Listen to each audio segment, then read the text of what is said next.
पाकिस्तान में भारत के ऑपरेशन आक्रमण से जबरदस्त खलबली मची है।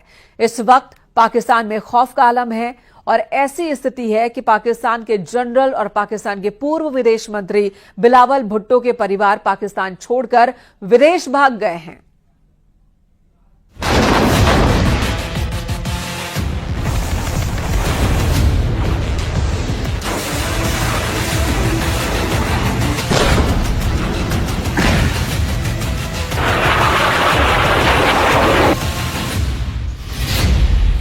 पाकिस्तानी मीडिया का दावा, 3 मई को भारत करेगा हमला।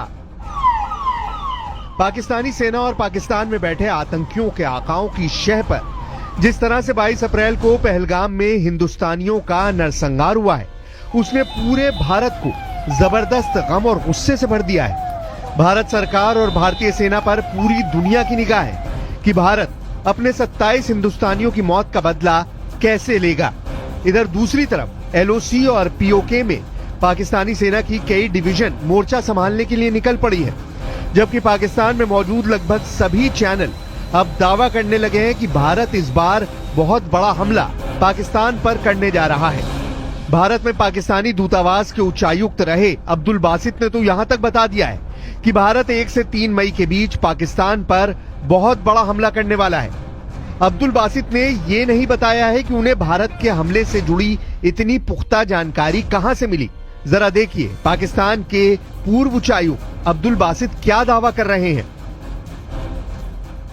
भारत जो है कोई कार्रवाई करता है, जो करेगा वो आज हो, कल हो, हफ्ते के बाद हो। देखिए ना, पुलवामा का वाकया हुआ था 14 फरवरी को। हाँ जी। और बालाकोट का वाकया हुआ था 26 फरवरी को, यानी 12 दिनों के बाद भारत ने वो कार्रवाई की थी। इसी तरह उड़ी का वाकया हुआ था, जहां तक मुझे याद पड़ रहा है 18 या 19 सितंबर को, और भारत ने कार्रवाई जो सो कॉल्ड सर्जिकल स्ट्राइक्स की थी वो की थी 28 सितंबर को। तो भारत का रिकॉर्ड क्लियर है कि 8 से 10 से 12 दिन लेते हैं कोई कार्रवाई करने पे। अगर उसी पैटर्न को रखा जाए तो ये 22 अप्रैल को हुआ, तो आप तवक्को रख सकती हैं कि 21, 2, 1, 2 या कम या 2, इन 3 या मई के पहले हफ्ते में कोई कार्रवाई हो सकती है, या फिर उससे बाद में भी हो सकती है। पाकिस्तानी मीडिया का दावा, टारगेट पर इस्लामाबाद, कराची, रावलपिंडी। इधर दूसरी तरफ भारतीय थल सेना के चीफ उपेंद्र द्विवेदी 15वीं कोर की बैठक जम्मू कश्मीर में कर चुके हैं और ऐसे दावे किए जा रहे हैं कि भारतीय सेना के तीनों अंग ने इस बार ऐसी जंगी तैयारी की है जिसका सामना पाकिस्तानी सेना 3 दिन भी नहीं कर पाएगी। भारतीय सेना की तरफ से जारी की गई तस्वीरें और वीडियो में पाकिस्तान को साफ संकेत दिए गए कि भारत पहलगाम के गुनहगारों को पृथ्वी के आखिरी छोर तक नहीं छोड़ेगा। हम आपको पाकिस्तानी मीडिया में उन गीदड़ भपकी और बचकाने दावों को दिखाते हैं जो साबित करता है कि जब सियार की मौत आती है तो वो शहर की तरफ भागता है। जरा इस वीडियो को देखिए। इसमें पाकिस्तानी चैनल सुनो न्यूज पर पाकिस्तान के रक्षा विशेषज्ञ जफर हिलाली और पाकिस्तान के retired lieutenant general Ghulam Mustafa डींगे मारते हुए भारत पर परमाणु बम से हमला करने की वकालत कर रहे हैं। न्यूक्लियर वेपन्स का टाइम क्या है? आपने अनाउंस कर भी दिया था कि हम हर चीज से लड़ेंगे जो हमारे पास है। आपने मुल्क को कहा था कि घास खाओ, अगर तुम घास खाओगे तो ये वेपन भी हम हासिल कर लेंगे। हमने घास खाया, वेपन हासिल हो गई, तो अब ये वेपन्स हमें इस्तेमाल करने के लिए तैयार होना चाहिए।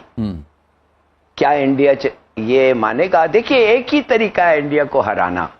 वो क्या तरीका है? बात कर रहे हैं आपने हिलाली साहब बड़ा अच्छा कंपैरिजन किया कि कन्वेंशनल जो वॉरफेयर है उसमें तो उनकी अददी बर्तरी है, उनके पास मैन पावर की बर्तरी है। तो आप कह रहे हैं कि नॉन कन्वेंशनल और जो आपका सबसे इंपॉर्टेंट टूल है दैट इज न्यूक्लियर टूल, आप कह रहे हैं वो बाकी रह गया है, उसके अलावा बाकी ऑप्शंस में हम शायद उनको बीट ना कर सकें, ये कह रहे हैं आप? यस, और कोई ऑप्शन हमारा है ही नहीं, ओनली न्यूक्लियर ऑप्शन। और हमारे पास 160 न्यूक्लियर वॉरहेड्स हैं। एक ही तरीका है हिंदुस्तान को जीतने से रोकना।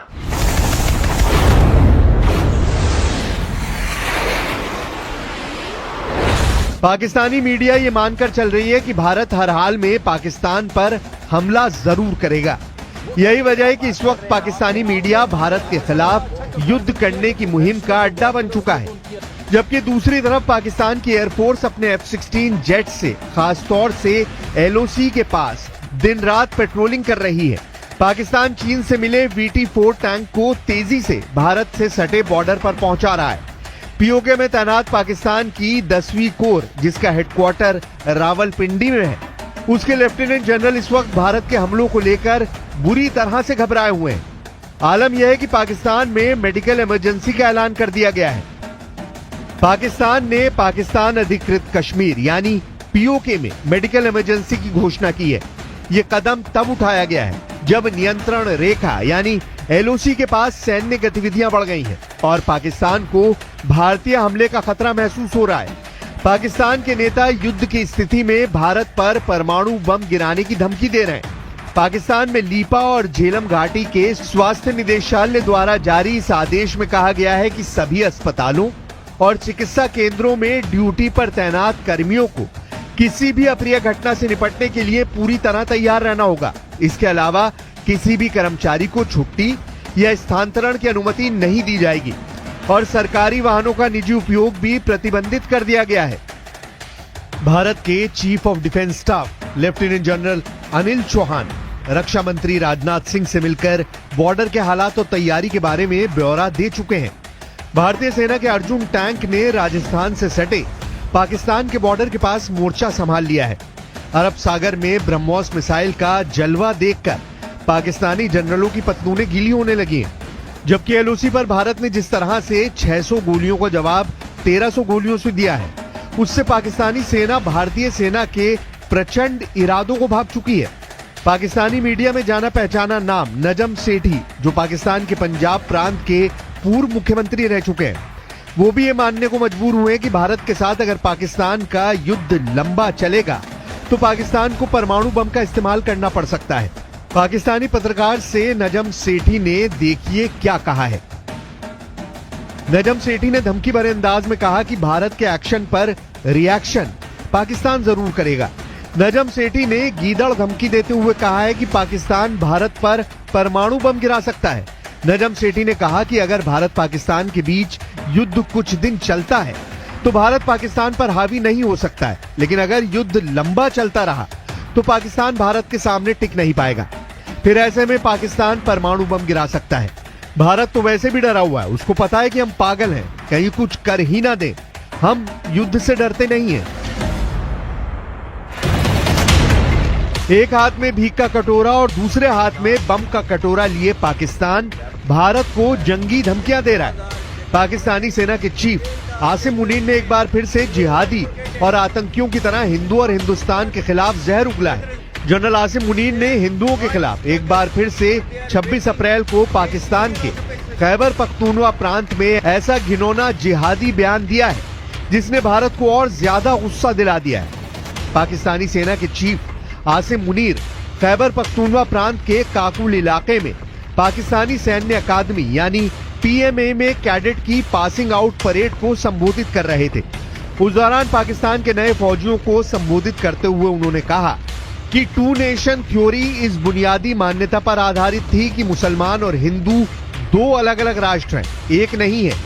हम मुसलमान कभी भी हिंदुओं के साथ नहीं रह सकते हैं। हिंदुओं पर भड़कते हुए मुनीर ने कहा, मुसलमान जीवन के सभी पहलुओं, धर्म, रीति रिवाज, परंपरा और सोच में हिंदुओं से अलग है। पाकिस्तान कई कुर्बानियों के बाद हासिल हुआ है और इसे सुरक्षित रखना सशस्त्र बलों का कर्तव्य है। हमारे पूर्वजों ने पाकिस्तान के निर्माण के लिए बहुत बड़ी कुर्बानियां दी हैं। हम जानते हैं कि इसकी रक्षा कैसे करनी है। हम आपको बता दें कि 16 अप्रैल 2025 को जनरल मुनीर ने कहा था कि कश्मीर हमारे गले की नस है और हम इसे हासिल करके रहेंगे। हिंदुओं को कश्मीर से खदेड़ेंगे। 16 अप्रैल को दिए गए मुनीर के इसी भाषण के बाद 22 अप्रैल को पहलगाम में 27 हिंदुस्तानियों को पाकिस्तान के आतंकियों ने गोलियों से भून दिया था। Government stance on Kashmir is absolutely clear. It was our jugular vein. It is our jugular vein. We will not forget it, and we will not leave our Kashmiri brethren in their heroic struggle, what they are waging against the Indian occupation. Border पर तनाव जबरदस्त हो गया है। भारत की सेनाएं पाकिस्तान की हर करतूत का मुंह तोड़ जवाब दे रही हैं, जबकि जम्मू कश्मीर में मौजूद जिहादी और आतंकियों के घरों को भारतीय सुरक्षा बल धमाकों से उड़ा रहे हैं। एक एक आतंकी और उनके आकाओं के घरों के चीथड़े उड़ाए जा रहे हैं। अभी तक कश्मीर में 12 के करीब आतंकियों के घरों को मिट्टी में मिलाया जा चुका है। इधर जो आंकड़े भारत और पाकिस्तान की सैन्य और आर्थिक ताकत को लेकर सामने आए हैं, वो हैरान करने वाले हैं।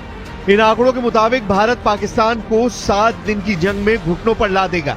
कुछ एक्सपर्ट्स का तो यहां तक दावा है कि पाकिस्तानी सेना भारतीय सेना के सामने 3 दिन भी नहीं टिक पाएगी। जरा ये आंकड़े देखिए। अगर सैन्य बजट की बात करें तो भारत का रक्षा बजट इस समय 78.7 बिलियन डॉलर है, जबकि पाकिस्तान का रक्षा बजट सिर्फ 7.6 बिलियन डॉलर है। यानी भारत का सैन्य बजट पाकिस्तान से लगभग 10 गुना ज्यादा है। इसका सीधा मतलब यह है कि भारत के पास अत्याधुनिक हथियार, बेहतर ट्रेनिंग सुविधाएं और एक मजबूत सैन्य तंत्र है। पाकिस्तान के पास भारत का मुकाबला करने के लिए संसाधनों की भारी कमी है। जब बात विदेशी मुद्रा भंडार यानी फॉरेक्स रिजर्व्स की आती है तो पाकिस्तान की हालत बेहद खराब है। भारत के पास इस वक्त लगभग 678 बिलियन डॉलर का विदेशी मुद्रा भंडार है, जो उसे वैश्विक आर्थिक झटकों से बचाने में सक्षम है। इसके मुकाबले पाकिस्तान के पास सिर्फ 8 बिलियन डॉलर का भंडार है, जिससे वो अपनी जरूरत की चीजें भी मुश्किल से खरीद पा रहा है। जब खजाना खाली हो तो जंग लड़ने के दावों का धुआं निकल जाया करता है। शेयर बाजार के मोर्चे पर भी पाकिस्तान भारत से बहुत पीछे है। भारत का स्टॉक मार्केट इस वक्त लगभग 4 ट्रिलियन डॉलर के मार्केट कैप के साथ एशिया में सबसे मजबूत बाजारों में से एक है। इसके उलट पाकिस्तान का शेयर बाजार महज 100 बिलियन डॉलर से भी कम के बाजार पूंजीकरण पर सिमटा हुआ है। यह अंतर निवेशकों के भरोसे और आर्थिक मजबूती का बड़ा प्रमाण है। यानी पाकिस्तान ना तो सैन्य तौर पर और ना ही आर्थिक तौर पर भारत से मुकाबला कर सकता है। भारत कभी भी जो है पानी पाकिस्तान का नहीं रोकेगा। ये हमारे ऑफिशियल डिटेरेंस का एक हिस्सा है जी। हमारा डिटेरेंस इस बात जो है, अगर हमने न्यूक्लियर वेपन्स बनाए हैं तो उसमें एक ये भी है, क्योंकि हमारी सर्वाइवल का मसला है ना। बिल्कुल। अगर पानी नहीं आता तो हमारा सर्वाइवल खतरे में पड़ जाएगा। तो ये हमारा एक जो है, भारत को ये होशियार रहना चाहिए, 10 मरतबा 100 मरतबा सोचना चाहिए कि पानी को बंद करने का मतलब क्या है, या पानी को कम जो फ्लो है उसको भी कम करने का मतलब भी क्या है। सही। अगर 133 मिलियन एकड़ फीट से एक कतरा भी कम हो गया तो फिर भारत को ख्याल रखना चाहिए।